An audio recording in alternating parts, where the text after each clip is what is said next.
Good day everyone, especially to you sir. So this is chapter 6 and let's tackle AFP, PNP or Relationship of Philippine National Police and Armed Forces of the Philippines. So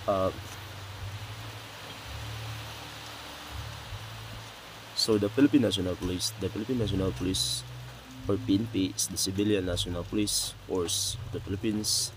It is originated from the Filipino Constabulary or PC, which was inaugurated on August 8, 1901 as insular police under an American regime. Then on August 8, 1975 under the Presidential Decree number 765, the Philippine Constabulary Integrated National Police PC or INP was established as a national police force. This fragmented and diverse local police units were integrated into a national police force with the Philippine Constabulary as its nucleus official. Pero in other words, masasabi natin ang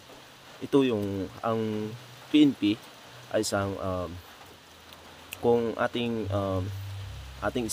explain in step by step, isa itong pambansang pulis na pinagmulan ng constabulary. So ano pala yung constabulary? Before natin itakal ang constabulary, i-explain muna natin ang PNP. So sinabi sa PNP, meron tayong sinasabi na bakit ganyan ang mga PNP, ganyan. Ang ibig sabihin talaga ng PNP, the Philippine National Police. So marami tayong mga nalalaman tungkol sa PNP, pero dito sa report na to or dito sa pag-uulat na to ay ating maintindihan kung gaano ba ka-importante yung PNP. Ang pagkatapos nung August 8, 'di ba? Nasabi diyan August 8 under the Presidential Decree.